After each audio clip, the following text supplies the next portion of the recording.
Tuhan berkati, haleluya. Puji Tuhan, sudah makan ya? Belum? Haleluya. Kenapa ini jauh sekali ya? Jauh ya? Ini mau dekat. Oh, itu video ya? Iya. Ini hari yang spesial ya hari ini? Ya, ini hari apa ya? Hari Minggu. Hari apa? Hari apa? Iya, hari Sabat, tetapi hari ini spesial Mother's Day ya. Ya, kalau bahasa Indonesia Mother's Day itu apa? Hari Ibu. Aduh, Hari Ibu. Siapa yang sini sudah ibu ya? Semua, haleluya. Yang belum ibu? Yang belum ibu ini ya. Yang belum jadi ibu, doakan yang ibu sudah. Wah, ini ibu-ibu hari ini kita mau doakan hari ibu. Ya, setiap hari itu hari ibu juga. Kalau di Indo, bagaimana ya merayakan hari ibu? Enggak makan ya?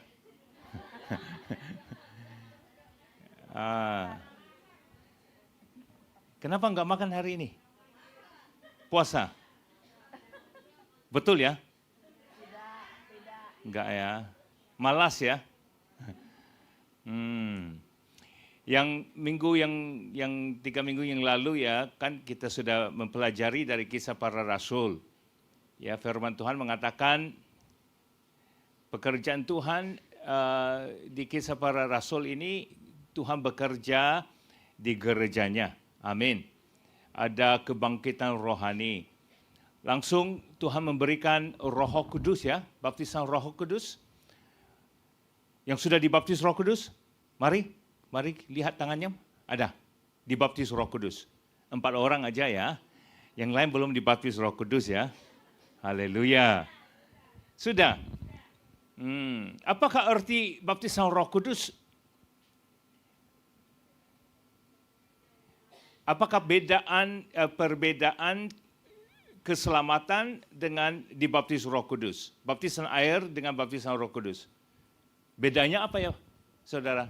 Baptisan air dibaptis oleh manusia. Ya, baptisan air itu menerima Roh Kudus. Tapi baptisan Roh Kudus itu diterima Roh Kudus. Hah? Sorry ya. Oke, baptisan air itu keselamatan ya. Jadi itu artinya menerima Roh Kudus. Baptisan Roh Kudus? Kita dibaptis oleh Roh Kudus. Dibaptis Roh Kudus artinya apa? Kita hidup dalam Roh Kudus. Menghidupi Roh Kudus. Baptisan air itu keselamatan artinya kita menerima Roh Kudus. Pembaptisan Roh Kudus artinya Roh Kudus menerima kita. Kita tinggal dalam Roh Kudus.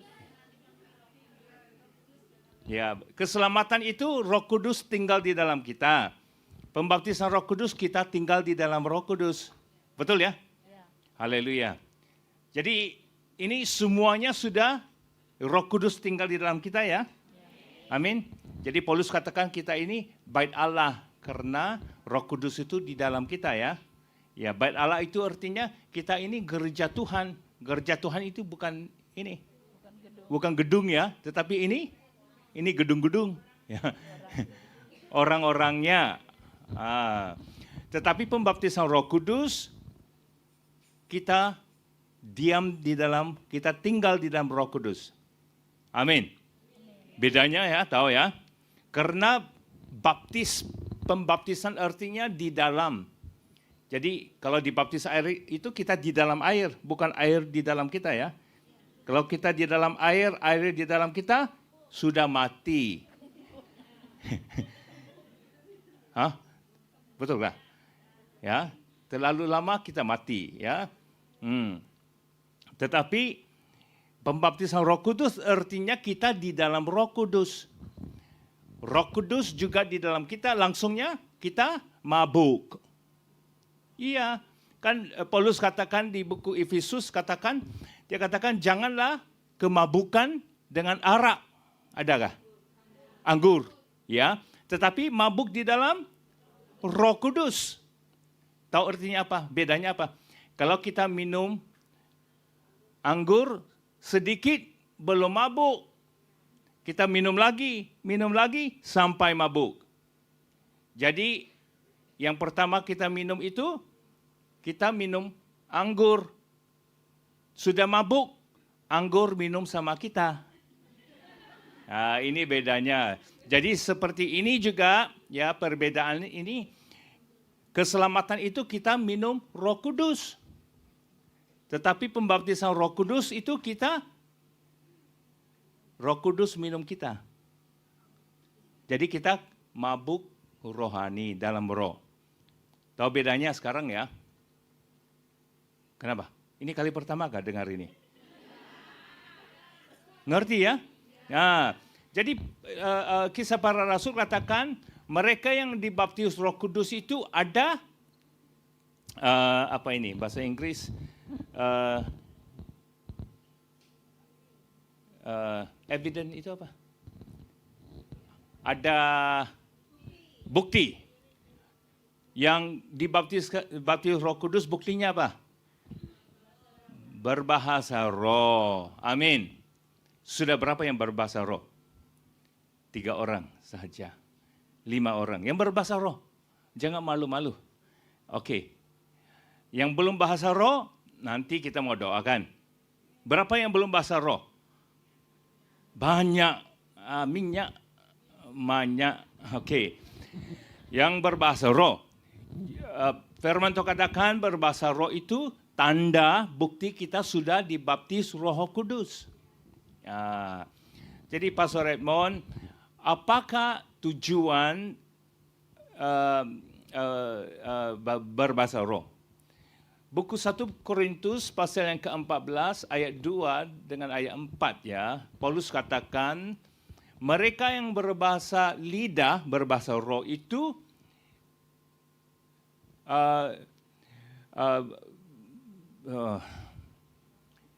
susah. Bahasa roh lebih senang, lebih mudah. Bahasa Indo susah. Baca firman Tuhan. 1 Korintus pasal 14 ayat 2 dengan ayat 4. Baca. Ini bahasa Indonesia susah ya. Bahasa Jawa lebih susah. Oke. 1 Korintus 14 ayat 2 dengan ayat 4. Siapa baca? Oke.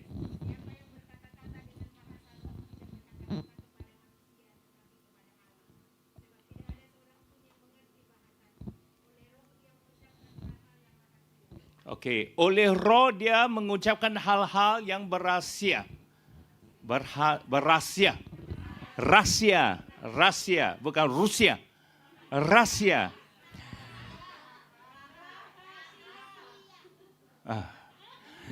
Dia bukan berkata-kata dengan manusia, tetapi berkata-kata dengan Tuhan.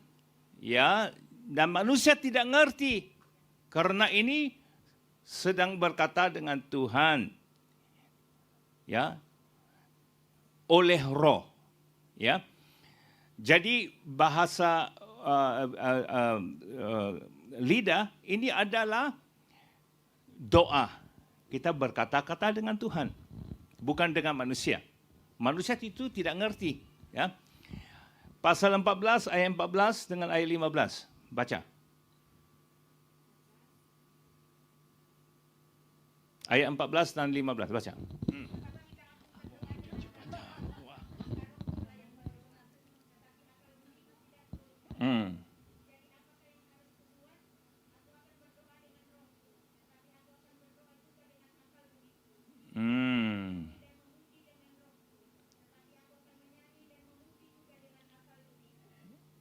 Iya, bila kita berdoa ada 2 cara berdoa.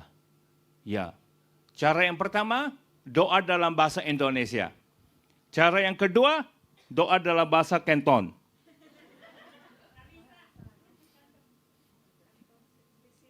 Ya, siu-siu. Oke, artinya ada 2 cara kita berdoa.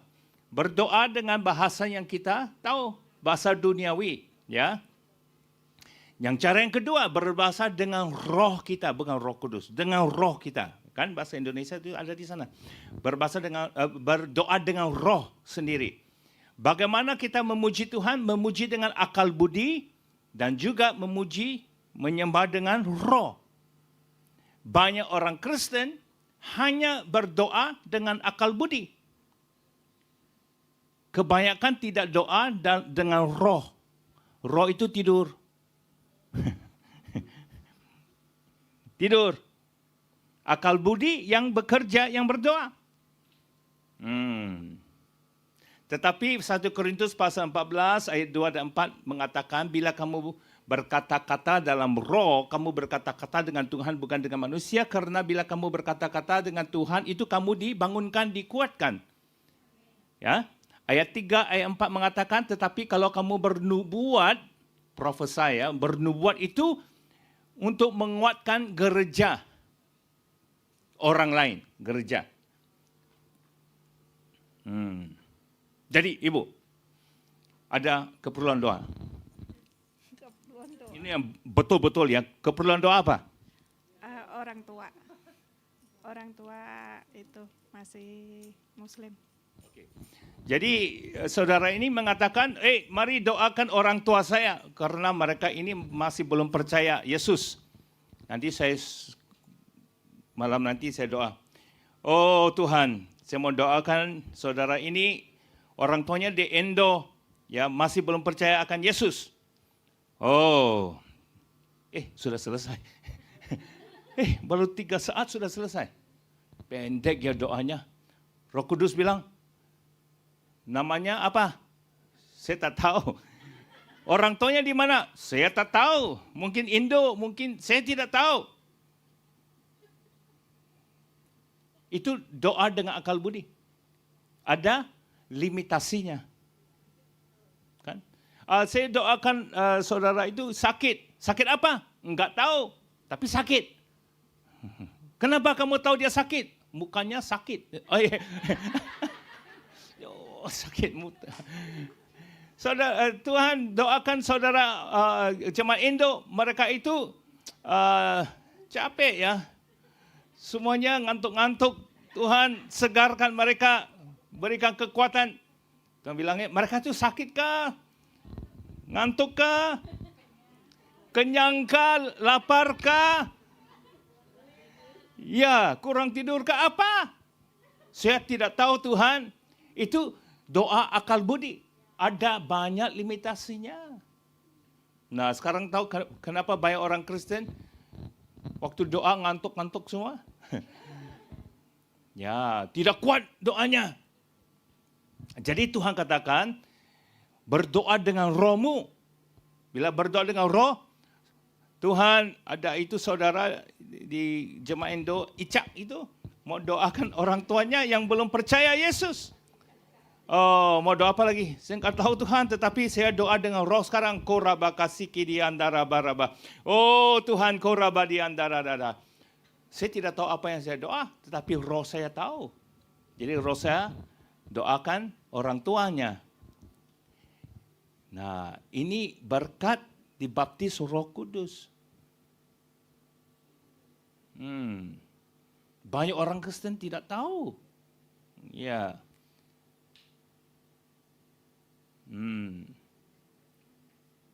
Jadi bukti seseorang itu sudah dibaptis Roh Kudus adalah dia bisa berkata-kata dalam bahasa roh. Dia bisa berdoa dalam bahasa roh. Nah, langsung dia dikuatkan. Buku Kisah Para Rasul minggu lalu kita sudah dengar ya. Minggu yang kedua, Yesus katakan dia kata tinggal di Yerusalem. Jangan keluar karena ada COVID. Enggak, dia bilang jangan tinggal di Yerusalem sampai Roh Kudus datang dan memberikan kamu kuasa, ya. Kuasa bikin apa? Menjadi saksi di Yerusalem, Judea, Samaria sampai ke ujung bumi.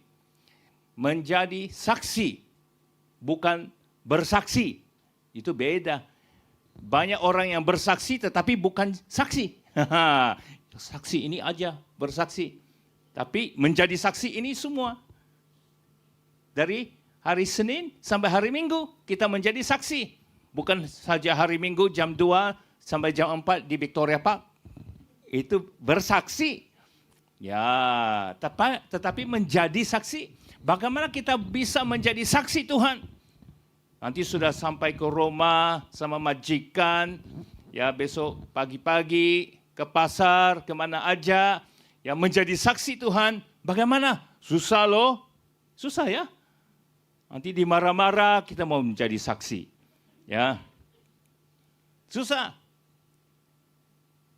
Kalau dengan keupayaan manusia itu kita tidak bisa, kita juga marah. Kita tidak mau jadi saksi lagi. Tetapi bila kuasa Roh Kudus datang, dia memberikan kita kekuatan menjadi saksi. Nanti susah kita berdoa, kora bara bara. Nanti kita ngantuk, kita juga kora bara bara. Ada yang ngantuk? Kora bara bara. Iya. Nanti kita mau doakan ya, menerima baptisan Roh Kudus. Pak Edmond, siapa yang memberikan baptisan Roh Kudus? Buku Lukas pasal 3 ayat 16, Yohanes Pembaptis mengatakan, saya akan membaptiskan kamu dengan air, tetapi yang satu lagi itu akan datang membaptiskan kamu dengan Roh Kudus dan api. Itu Yesus yang membaptiskan kita. Ya, seringkali kita fokus itu lebih kepada baptisan air. Tapi baptisan Roh Kudus kita tidak fokus. Tapi Yesus katakan kita harus mesti dibaptis air dan juga Roh Kudus. Kalau kita tidak dibaptis air itu serius ya. Siapa yang belum dibaptis Roh Kudus? Baptis air. Siapa? Semua sudah. Ya, kalau seseorang itu tidak mau dibaptis air, walaupun pembaptisan air itu tidak menyelamatkan, tapi kalau kita tidak mau, mungkin kita belum diselamatkan. Seperti juga baptisan Roh Kudus itu memberikan kita kekuatan. Kalau kita tidak menerima pembaptisan Roh Kudus itu, kita lebih apa? Kurang kuat. Tidak begitu kuat. Kalau kita tidak baca firman Tuhan, kita tidak kuat ya. Tidak puasa, kita tidak kuat. Hanya makan saja, jasmania kuat, tapi roh tidak kuat. Luar besar, tapi dalam kurus. Kita mau luar kurus, dalam besar. Amin. Ya. Mau kurus sedikit ya. Tapi dalam mau gemuk ya. Ya, kalau kita tidak ke gereja, kita lemah. Langsung sudah ke gereja, kita kuat. Ya. Ya, seperti juga ini bila kita tidak berbahasa roh, kita lemah. Sudah berbahasa roh, kita kuat. Siapa yang mau kuat? Siapa mau gemuk? No, siapa mau kuat? Okey. Bukti yang kedua. Bukti yang kedua, Petrus mengatakan Kisah Para Rasul pasal yang kedua, dia katakan karena mereka ini tanya, kenapa mereka ini mabukkah mereka? Petrus katakan mereka itu tidak kemabukan, tetapi firman Tuhan buku Yoel mengatakan di akhir zaman Roh Kudus, Tuhan akan memberikan Roh Kudus, rohnya datang kepada orang-orang. Dan semua orang akan bernubuat. Tahu? Semua orang akan bernubuat. Lelaki, wanita, yang gemuk, yang kurus, yang pendek, yang panjang, yang tua, yang anak, semua bernubuat. Nah, saudara, bukti yang kedua bila kita sudah dibaptis Roh Kudus, kita bisa bernubuat. Apakah itu bernubuat, Pastor? Okey, nanti saya jelaskan. Ya, bernubuat dengan berdoa itu, ya, duanya beda. Setiap orang yang percaya adalah menjadi imam. Imam. Priest, ya, imam. Priest. Priest. Imam. Apakah tugas seorang imam? Tugas seorang imam adalah berdoa kepada Tuhan buat orang-orang lain. Jadi Musa itu, Harun itu imam besar. Dia datang berhadap Tuhan, berdoakan, membawa persembahan doa kepada Tuhan buat orang-orang Israel. Bila kita sudah menerima Tuhan Yesus, kita ini semua imam-imam, apa ini, buku Petrus katakan, royal priesthood. Imam-imam agung. Imam-imam agung, ya. Imam agung, ya. Kita iman agung. Sewaktu kita menjadi orang Kristen, Tuhan juga memberikan kita tugas yang kedua. Dia menjadikan kita ini nabi-nabi. Apakah tugas nabi? Bernubuat. Sebagai seorang iman, kita berkata-kata dengan Tuhan buat manusia. Sebagai nabi, kita berkata-kata kepada manusia buat Tuhan. Haleluya. Masih ngantuk? Ini jam 2 susah, ya. Saya pun ngantuk loh. Tahu bedanya? Jadi banyak orang Kristen bagus sekali berdoa. Tapi mereka tidak tahu bernubuat. Karena Tuhan itu, Allah Bapa adalah Allah yang mau berkata-kata buat jemaat orang-orang lain. Dengan memakai kita. Jadi bernubuat itu artinya menerima wahyu dari Tuhan, revelation, ya, wahyu dari Tuhan buat manusia. Karena kita yang berdoa, berkata-kata dengan Tuhan itu juga bisa mendengar dari Tuhan dan berkata-kata kepada manusia buat Tuhan. Haleluya. Mau coba? Sudah kan minggu yang kedua? Sudah, ya? Jelas sudah? Jadi sudah bernubuat. Ini sudah dengar tapi belum praktis. Apa ini? Firman Tuhan katakan apa? Hanya dengar tapi tidak praktis untuk orang apa? Hanya dengar, makan, dengar, makan rohani tapi enggak gerak, enggak praktis itu. Jadi malah jadi gemuk, jadi harus praktis. Belum praktis lagi. Ini yang sudah, ini yang belum, apa ini? Ini ada 2 icak kat sini. Ya, jadi kita bernubuat karena kita mendengar dari Tuhan dan berbicara, membawa kata-kata Tuhan buat manusia. Nah, Pastor Ed, kan kita sudah ada firman Tuhan. Kenapa kita masih perlu bernubuat? Nah, ini pertanyaan yang baik. Firman Tuhan, ada 2 jenis nabi di firman Tuhan. Nabi yang pertama adalah nabi yang menulis firman Tuhan. Memberikan kita doktrinnya firman Tuhan. Jadi Alkitab itu firman Tuhan. Wahyu dari Tuhan. Nubuat dari Tuhan. Setiap perkataan yang di dalam Alkitab itu, terutamanya bahasa Indonesia, itu semuanya dari Tuhan. Setiap kata-kata itu yang ngomong Nabi itu adalah firman Tuhan. Itu Nabi, kalau bahasa Indonesia saya tidak tahu mau pakai bahasa, perkataan apa ya, tapi tidak mustahil. Tetapi pada hari ini, ya, nabi-nabi yang kita adalah nabi yang tidak menulis. Dia tidak pandai tulis. Yang dia terima itu bukan setiap perkataan itu dari Tuhan. Tetapi setiap wahyu yang diberikan itu, dia berkata-kata dengan perkataan sendiri. Seperti saya sekarang, ya. Oh, saya menerima wahyu dari Tuhan, tapi saya mau ngomong menjelaskan dalam bahasa Indonesia. Oh, susah ya, susah. Susah. Karena ada limitasi saya. Tahu nggak? Yang dengar ini pun pisang pusing-pusing ya. Oh, ini bahasa apa ini? Ini pastor ini bahasa apa dia?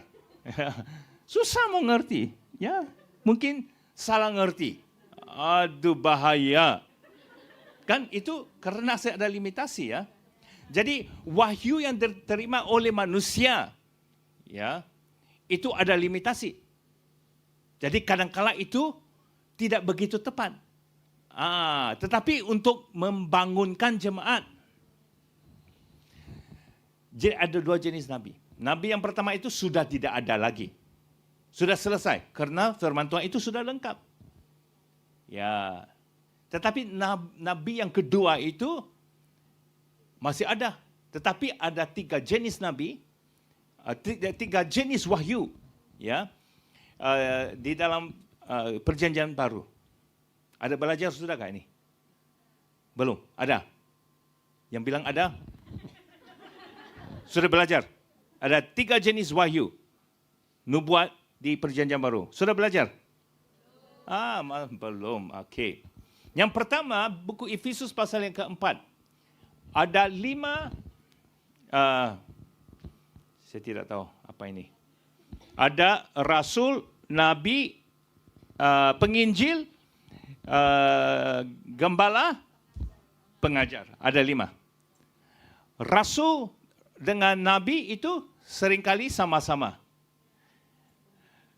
Gembala dengan pemerintah, pengajar, itu seringkali sama-sama. Okey. Yang penginjil itu seorang. Ya. Nah, jadi firman katakan Efesus 4, mereka ini tugas mereka kelima-lima ini sama. Bukan. Mengajar apa? Memperlengkapkan jemaat untuk melayani pelayanan. Melengkapi jemaat. Jadi tugas seorang gembala bukan menggembalai. Tugas seorang nabi bukan bernubuat. Tugas mereka yang pertama memperlengkapkan saudara-saudara yang di gereja untuk melayani, melakukan pekerjaan Tuhan. Itu tugas ya. Jadi nabi tugas pertama adalah training ya, melengkapi jemaat, bukan bernubuat. Melengkapi. Yang kedua, ya, Efesus pasal 4, tugas seorang nabi itu mengoreksi jemaat.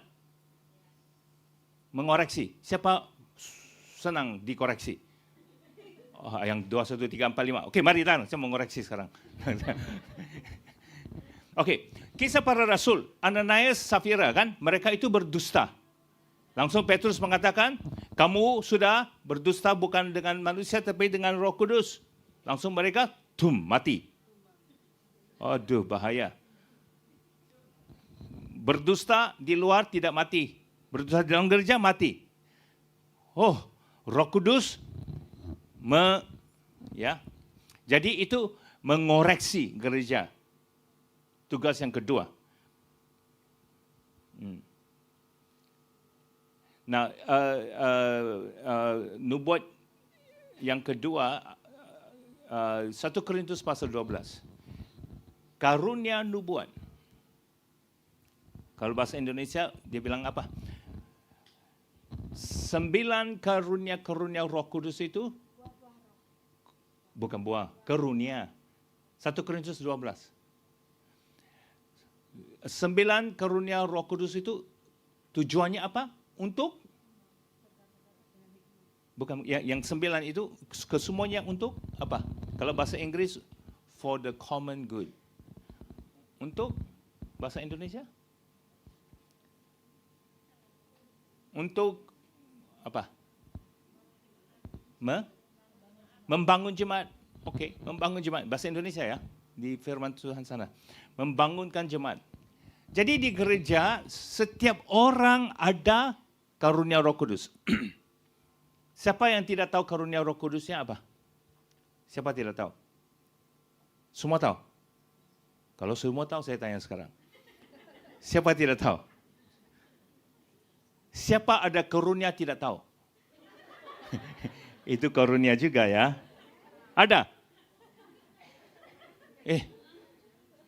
Ini kenapa tidak mau kasih tahu saya? Ya, oke. Di gereja semua orang Kristen ada karunia. Ada yang karunianya tidak tahu.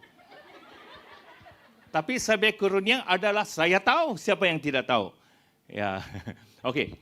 Setiap orang ada karunia. Tetapi setiap orang karunianya semuanya beda-beda. Jadi Paulus memberikan contoh 9 karunia Roh Kudus. Dia katakan ini semuanya dari Roh Kudus. Ya. Salah satu daripada karunia itu adalah karunia bernubuat. Jadi karunia nubuat ini bukan semua orang ada. Ya, jadi karunia nubuat ini adalah nubuat yang khas. Hanya beberapa orang di jemaat ini ada yang bisa bernubuat. Ya, yang 1 Korintus 12. Saya bilangnya ini C12, bukan C19 ya. Siapa ada C19? Semua orang sudah ada ya. Siapa belum ada C19? COVID-19. Tidak ada.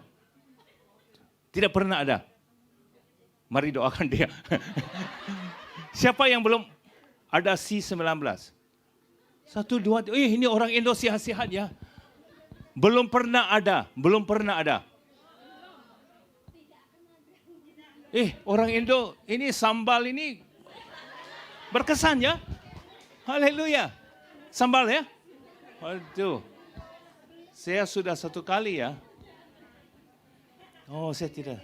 Ya, sambal Indonesia ini berkesan. Kuat ya.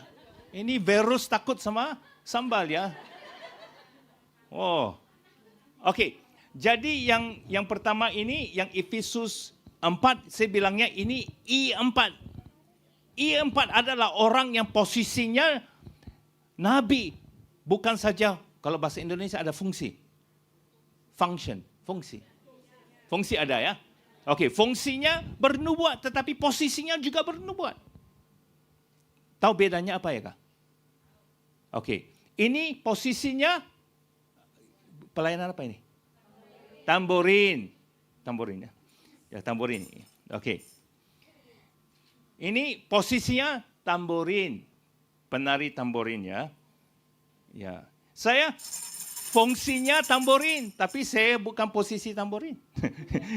Kamu juga tidak mau saya posisi tamborin ya. Nanti minggu depan tidak ada orang mau datang sudah ya. Semuanya ke sana ikut Thai service ya. Thailand ya. Saya fungsi. Tak ada, saya bukan posisi. Dia posisi, fungsi. Bedanya, oke. Jadi Efesus 4 posisinya gembala. Tetapi yang jemaat ini menggembalai orang lain tetapi fungsi posisinya bukan gembala. Pastor Ari itu gembala. Oke, Pastor Yeremia itu gembala. Tetapi dia memperlengkapi saudara-saudara menggembalai orang lain. Itu beda. Ya. Jadi yang bekerja jemaat Pastor Ari, Pastor Yeremia tidur. Mana dia hari ini? Saya tahu ya. Yang melakukan pekerjaan itu saudara. Dia yang memperlengkapi saudara. Oke, nabi yang juga Efesus 4, I4 itu posisinya nabi. Panggilannya nabi. Tapi panggilan kita bukan nabi. Iya, tapi kita bernubuat. Nah, bukan kita tidak bisa berpikir begini. Karena saya bernubuat, langsung saya itu nabi. Ah, tidak begitu. Seperti saya itu tamborin. Saya ikut pelayanan tamborin. Oh, no, pasti saya tidak mau kamu menari tamborin. Oke. Jadi 1 Korintus 12 adalah setiap jemaat ada karunia. Tetapi ada yang karunia nubuat. Itu ministry ya, ministrinya, pelayanannya itu bernubuat. Okey. Dan nubuat ini bukan untuk memberkati diri sendiri. Semua karunia Roh Kudus itu memberkati orang lain. Siapa sini ada karunia penyembuhan? Kalau kamu ada karunia penyembuhan, karunia itu untuk memberkati orang lain. Kalau kamu katakan, saya karunia penyembuhan, saya menyembuhkan diri sendiri, haleluya. Itu bukan karunia. Siapa sini ada karunia masak? Ya, karunia masak adalah orang yang suka masak untuk orang lain makan. Kalau saya bilang karunia saya masak, tapi saya pulang ke rumah, saya masak diri sendiri makan, itu bukan karunia. Kelaparan ya. Okey, bedanya. Jadi karunia bernubuat adalah di 1 Korintus 12, C12, adalah memberkati orang lain dengan nubuat-nubuat di gereja. Okey. Nah, 1 Korintus 14, C14 sekarang. 1 Korintus 14 itu bukan karunia nubuat. Itu adalah bukti kita sudah menerima pembaptisan Roh Kudus. Karena Petrus mengatakan di Kisah Para Rasul pasal yang kedua, setiap orang yang sudah dibaptis Roh Kudus sudah datang ke atas mereka itu, mereka bernubuat seperti Nabi Yoel mengatakan. Okey? Dan semua yang mereka itu bisa bernubuat. Pastor Ed, nubuat ini apa? Dia bilang, nubuat ini adalah untuk membangunkan, ini ada 3. Bahasa Inggeris, edify, encourage, comfort. Bahasa Indo, apa? Membangun, menasihati dan menghibur. Menghibur. 3. Jadi nubuat ini, semua orang bisa bernubuat juga di gereja. Tetapi nubuat ini bukan bernubuat tentang, kapan Yesus datang? Kapan kita kaya? Enggak. Kapan besok hujan atau tidak hujan? Ya, bukan. Ini nubuatnya adalah untuk membangunkan, menghiburkan jemaat. Tetapi beda nubuat ini adalah, pinjam. Saya baca.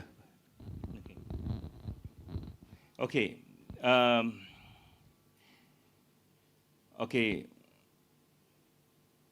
Okey, ayat 16.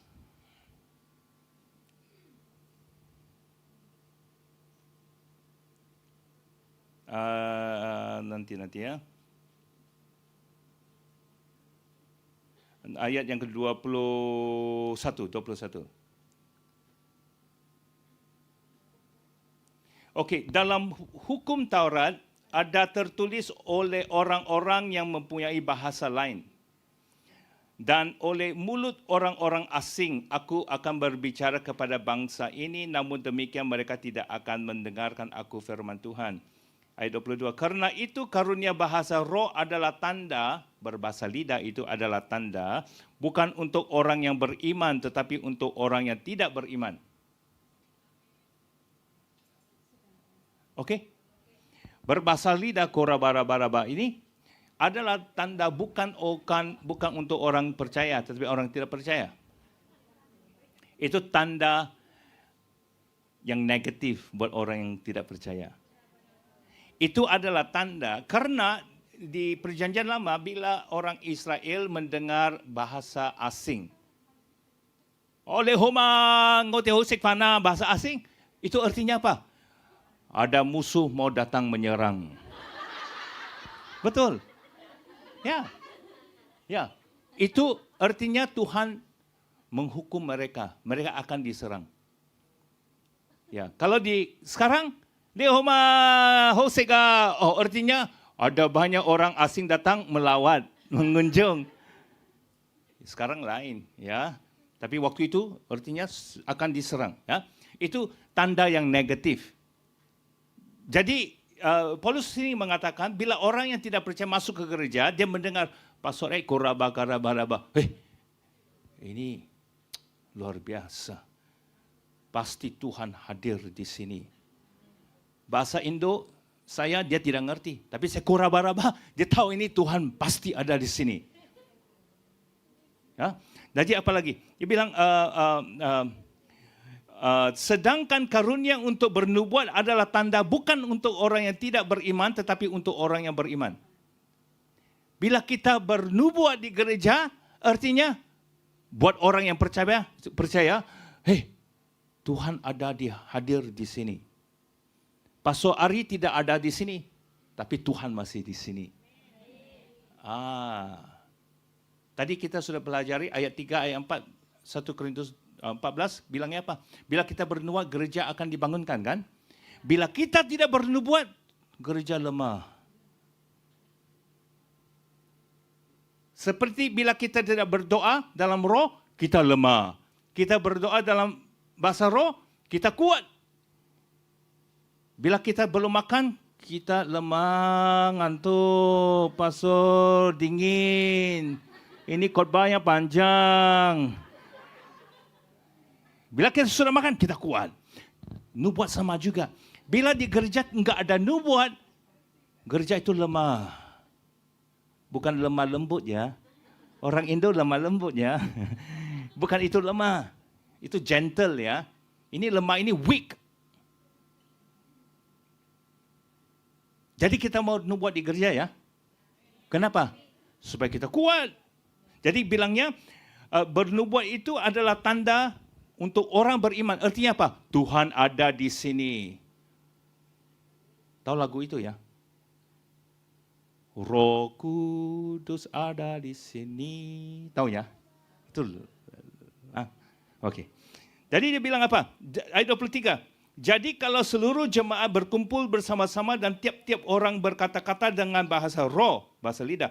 Lalu masuklah orang-orang luar atau orang yang tidak beriman, tidakkah akan mereka katakan bahwa kamu gila? Dia tahu Tuhan di sini, tapi langsung kamu terus berlidah ini. Mungkin ini orang socola, tinjola, kan? Ya, ini kebaktian apa nih? Kebaktian lidah, bukan Indo, lidah. Ya. Dan nanti dia katakan apa kiri? Ayat 24. Tetapi kalau semua bernubuat,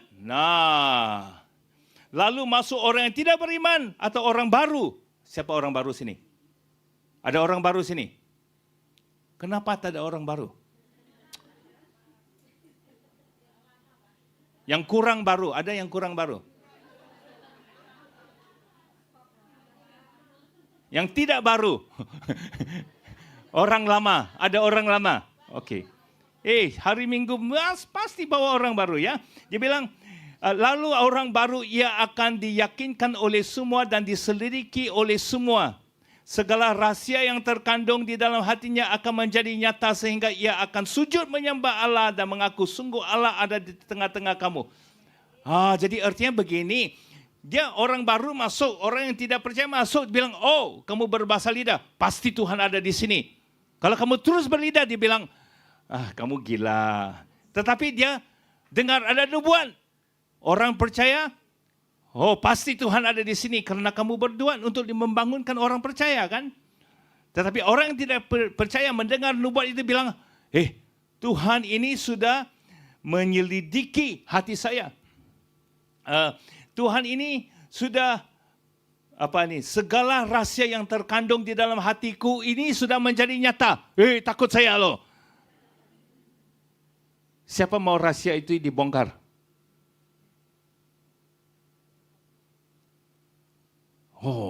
Bagaimana rahasia sudah dibongkar? Karena nubuat. Ada orang di sini ngantuk. Itu saya. Ada orang di sini marah sama Pastor Ed karena panjang.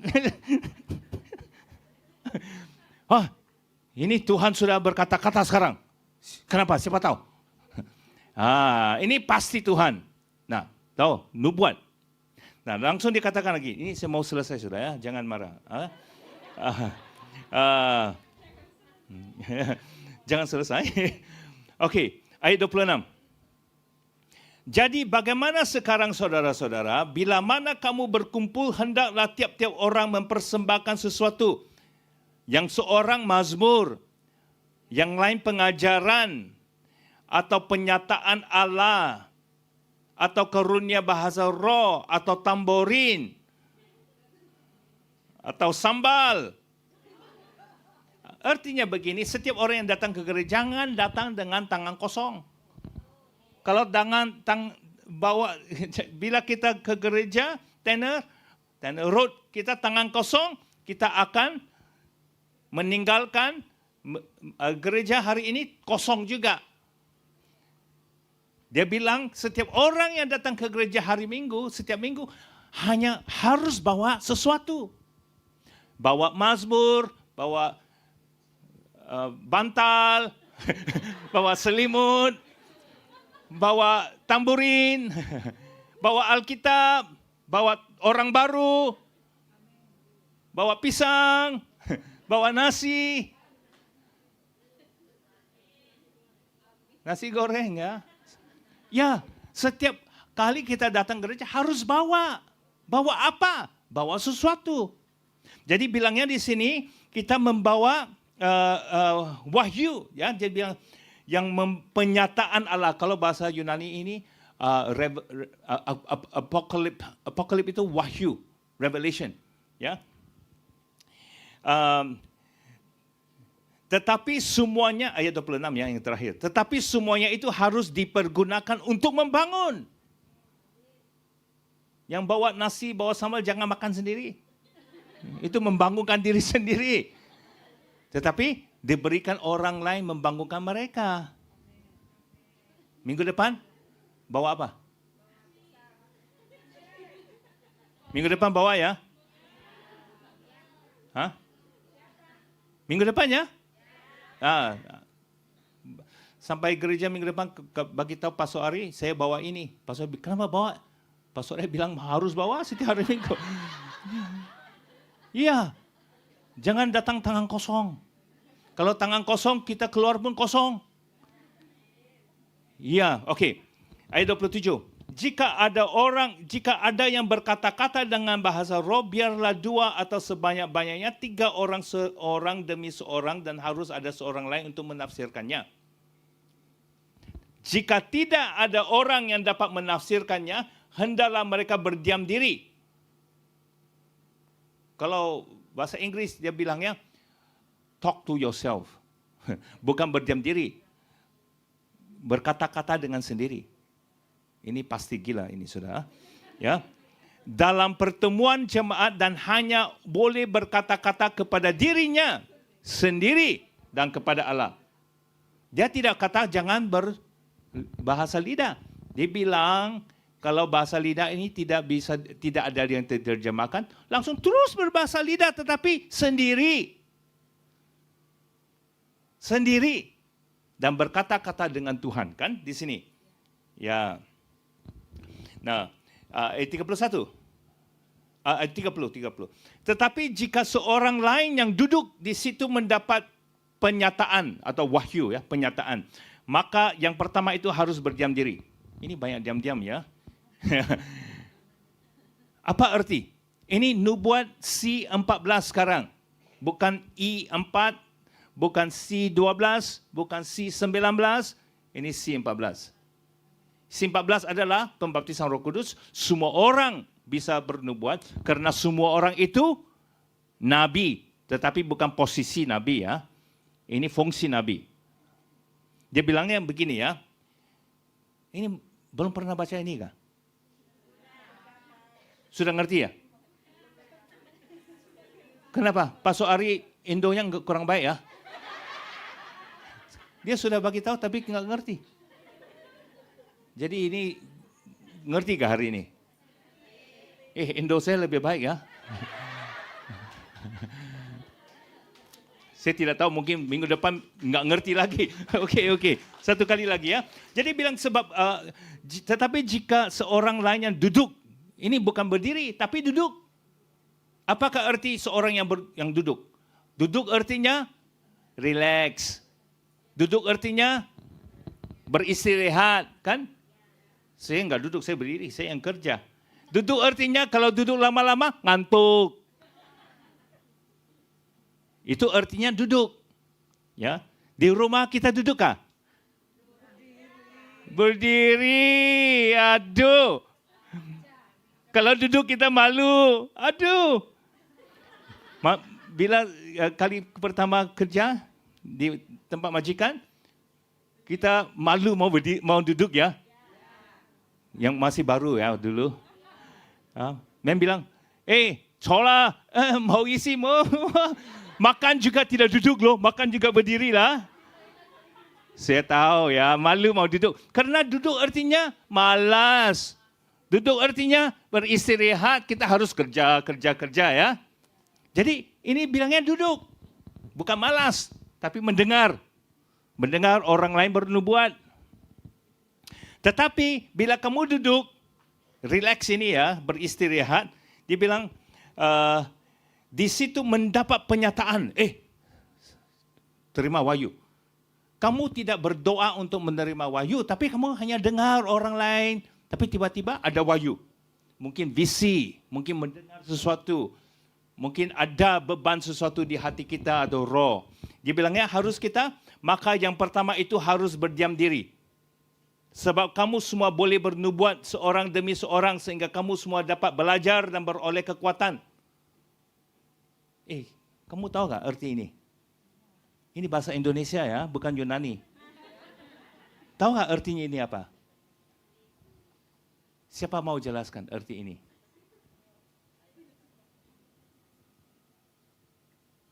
Tahu nggak? Ini sudah lama. Ini orang baru, orang lama. Ini sudah lama, sangat lama. Dari Wancai lagi. Ya? Dari Wancai ya? Konsebe, ya, itu base itu kan, lama, orang lama. Kau tahu artinya apa ini? Dia bilang, kita semua bisa berdoa, bernubuat. Dan kita duduk mendengar orang lain bernubuat dan terima wahyu. Karena setiap orang harus datang, jangan tangan kosong ya. Terima wahyu. Jadi bikin apa? Jangan doa, Tuhan ini wahyu dari kau kah atau bukan Tuhan ini wahyu, ini orang mau diam kah, duduk kah apa? Jangan, dia bilang, kamu sudah duduk, tiba-tiba terima wahyu. Berdiri. Yang orang ini sudah memberikan nubuat, mau duduk, kamu berdiri. Berdirilah. Ya, orang tamborin ini berdiri. Berdiri.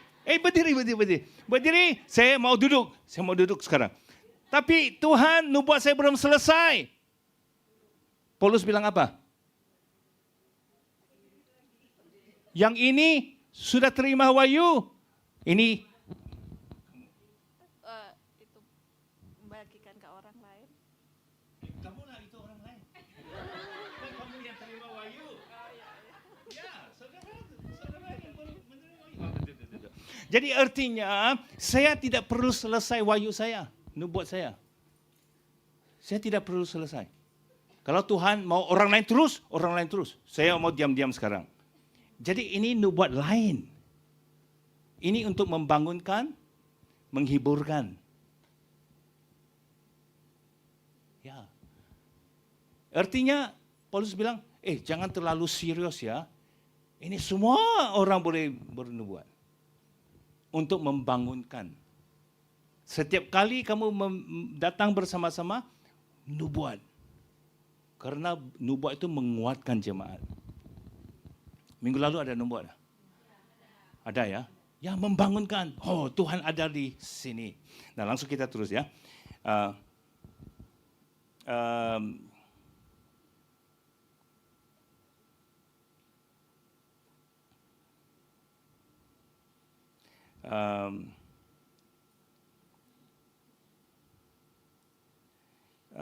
Ini terakhir ya.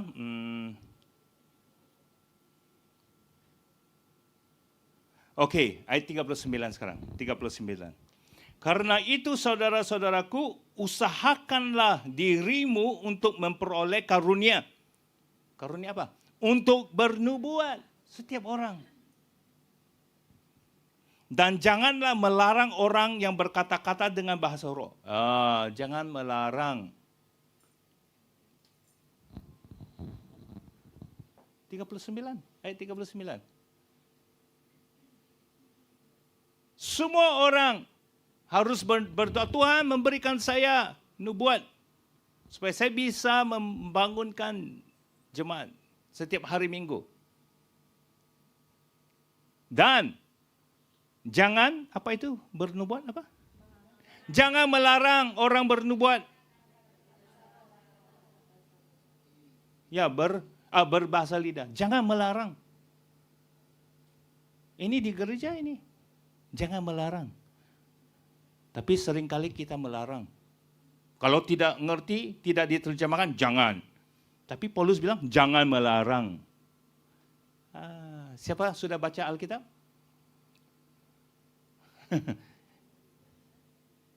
Pernah baca itu? Ada? Ada di Alkitab ya? Ada. Ya. Saya heran, kenapa kita tidak pernah baca itu? Baca tapi tidak mau ngerti. Ya. Bernubuat. Haleluya. Berbahasa lidah. Berdoa dalam roh. Oh, iblis takut. Wah. Dia takut. Karena dia tidak ngerti doanya. Ini doa apa? Saya tidak ngerti. Ya. Haleluya. Minggu depan ada orang baru. Nanti kita nubuat ya. Haleluya. Siapa mau bernubuat? Pastor, saya mau doa dulu ya. Saya tunggu.